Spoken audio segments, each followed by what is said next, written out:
Hello. आज ये वाला क्वेश्चन करना है। 12th नंबर क्वेश्चन है, computation of material consumed.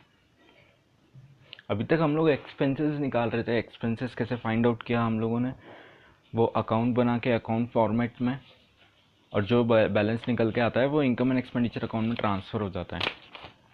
Same इसी तरीके से ना, स्टॉक जो रहता है किसी मटेरियल का, उसमें जो कंजम्पशन रहता है उसको कैलकुलेट करने के लिए भी अकाउंट प्रिपेयर करते हैं। ओके, तो ये एक क्वेश्चन है। इसमें स्टॉक ऑफ स्टेशनरी दिया हुआ है, मतलब हमें स्टेशनरी का कंजम्पशन निकालना है कि उस साल में स्टेशनरी का कंजम्पशन मतलब यूज़ कितना हुआ है उस साल में। वो स्टॉक ऑफ स्टेशनरी 31 दिसंबर 2019 और 31 दिसंबर 2020, इसको रादर में इसको 31 दिसंबर की जगह पे 1 जनवरी 2019 लिख सकते हैं, तो ये हमारा साल हो जाएगा।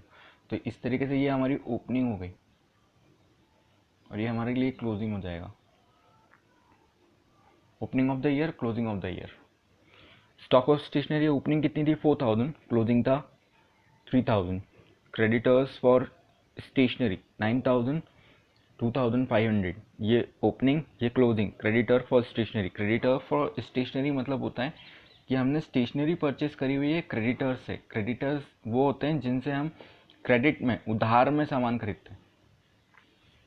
ओके, क्रेडिटर्स वो होते हैं जिनसे हम क्रेडिट पे परचेस करते हैं। Okay, payment made to creditors during the year. अब उनको कुछ पेमेंट भी करी हुई है ड्यूरिंग द ईयर 23,000। हमें क्या कैलकुलेट करना है? Amount to be debited. Amount कितना डेबिट होना है इनकम एंड एक्सपेंडिचर में, वो हमें कैलकुलेट करना है इसमें। ओके, इसका भी अकाउंट बनाते हैं। इसमें दो अकाउंट बनेंगे, स्टॉक ऑफ स्टेशनरी क्योंकि ये एसेट है और ये लायबिलिटी है, इसलिए इसका भी अकाउंट बनेगा। दोनों के साइमल्टेनियसली अकाउंट बनाएंगे तो आ जाता है आंसर। देखें, पहले मैं बनाऊंगा स्टॉक ऑफ स्टेशनरी।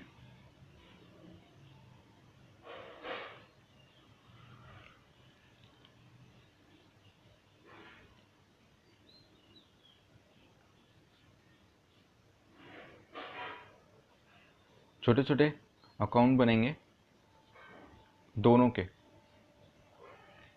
क्रेडिटर्स का भी अकाउंट बनेगा, साइमल्टेनियसली बना लेते हैं। ये क्रेडिटर्स,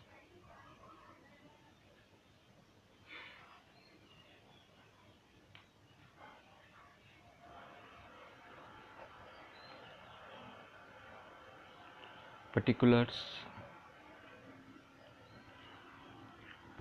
इसके लिए जनरल एंट्रीज बहुत अच्छे से आनी ज़रूरी है। जनरल एंट्री पास करके भी आपको पता लग सकता है कि कौन सा अमाउंट कहाँ ट्रांसफ़र होना है। देखो, स्टॉक ऑफ स्टेशनरी हमारा एक एसेट है, एसेट अकाउंट है। स्टॉक ऑफ स्टेशनरी हमारे लिए एक एसेट है। ओके, तो स्टॉक ऑफ स्टेशनरी एसेट है, तो उसका जो ओपनिंग बैलेंस होगा वो डेबिट साइड में आएगा। मीन्स जो भी डेबिट बैलेंस होगा, सॉरी, जो भी ओपनिंग बैलेंस होगा उसका डेबिट साइड में आएगा। तो यहाँ आ जाएगा बैलेंस ब्रॉट डाउन 4000। ओके,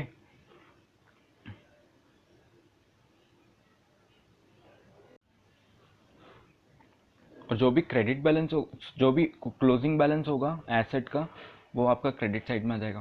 तो यहाँ आ जाएगा बाय बैलेंस CD। ओके, तो कितना है? 3000। पहले ओपनिंग बैलेंस वगैरह सब उतार लेते हैं, फिर उसके बाद कैलकुलेशन करेंगे। अब क्रेडिटर्स फॉर स्टेशनरी है, क्रेडिटर्स है, लायबिलिटी है, ओपनिंग बैलेंस जो होगा वो क्रेडिट साइड में आएगा। बाय बैलेंस ब्रॉट डाउन कितना है हमारे पास? 9000। टू बैलेंस CD कितना है? 2500। देखो, अब payment made to creditors during the year 2000, sorry 23,000। हमने पेमेंट कितना है, उन्होंने पेमेंट कितना किया हुआ है क्रेडिटर्स को? 23,000 का। इसकी जनरल एंट्री क्या हो सकती है? इसकी जनरल एंट्री ये होती है, क्रेडिटर्स को पेमेंट किया है तो क्रेडिटर्स अकाउंट डेबिट, क्रेडिटर्स कम हो जाएंगे, creditors account debit to bank account या कैश, जो भी हो, कैश अकाउंट। कितना आ जाएगा? 23,000। ये हमारी जनरल एंट्री पास होगी। जनरल एंट्री में क्रेडिटर्स डेबिट हो रहे हैं तो यहाँ आ जाएगा आपके पास में टू बैंक या कैश अकाउंट 23,000। ओके, अब बैलेंसिंग फिगर निकाल के लाते हैं। इसका जो भी बैलेंसिंग फिगर होता है ना, वो बैलेंसिंग फिगर आपका परचेज होता है, क्रेडिट परचेज। यहाँ लिख सकते हो बाय क्रेडिट परचेज, मतलब उस साल में उन्होंने इतना माल परचेज किया है, इतना गुड्स उन्होंने परचेज किया है। हमारे लिए गुड्स स्टेशनरी है तो हम ये मानेंगे कि उन्होंने जो भी फिगर आएगी उतना उन्होंने क्रेडिट परचेज किया है क्रेडिटर्स से। ओके, निकाल लेते हैं।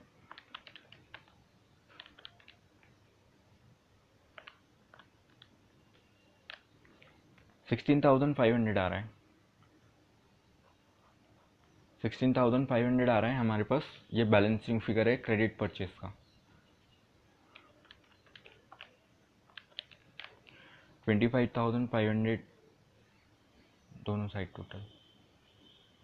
ओके, अब ये क्रेडिट परचेज है, स्टॉक स्टेशनरी के अकाउंट में जाएगा।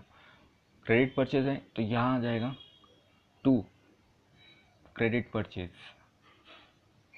क्रेडिटर का अकाउंट मेनली इसलिए बनाया जाता है कि हमें परचेज का अमाउंट मिल जाए। Okay, credit purchase 16,500। ओके,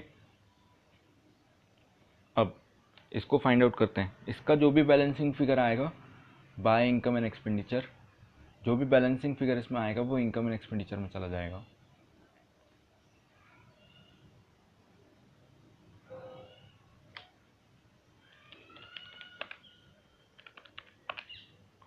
$20,500 आपका बड़ा टोटल है इसमें।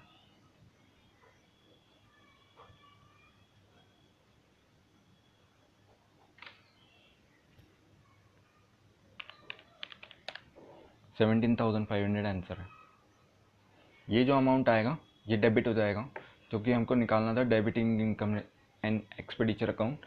तो ये हमारा जो अमाउंट आया है वो डेबिट हो जाएगा इनकम एंड एक्सपेंडिचर अकाउंट में। देखो क्या किया, शुरू से एक बार समझ लेते हैं।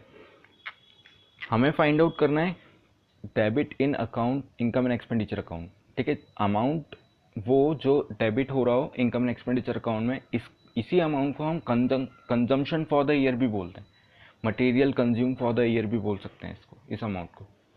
ओके, तो हमारे पास जो जो इन्फॉर्मेशन दी हुई है वो हमारे पास दी हुई है एसेट स्टॉक।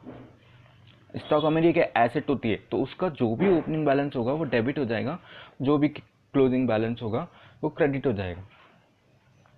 ओके, क्रेडिटर्स हमारे लिए लाइबिलिटीज़ हैं, क्रेडिटर्स हमारे लिए लाइबिलिटीज़ हैं। तो लाइबिलिटीज़ की ओपनिंग बैलेंस जो भी होगी वो क्रेडिट हो जाएगी, और जो क्लोजिंग बैलेंस होगी वो आपकी क्रेडिट डेबिट हो जाएगी। ओके, उसके बाद हमारे पास पेमेंट दिया हुआ था, payment made to creditors during the year. Payment कितना उनको किया हुआ है वो हमारे पास डेबिट हो जाता है, क्योंकि हमारी एंट्री क्या होती है, क्रेडिटर्स अकाउंट डेबिट। ये जो एंट्री है ये इसके लिए होती है, creditors account debit to bank and cash. 23,000 आ गया। ओके,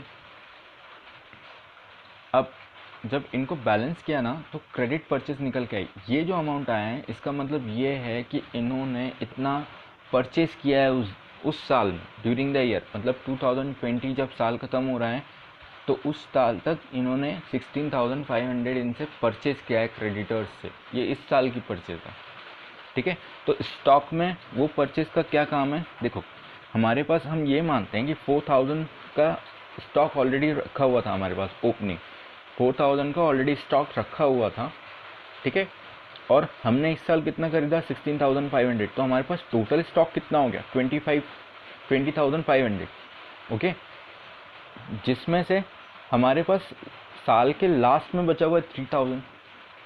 ओके, तो मतलब जितना जो बैलेंसिंग फिगर आएगा उतना हम कंज्यूम कर चुके हैं। 17,500 की स्टेशनरी हम कंज्यूम कर चुके हैं। Okay, this is the question.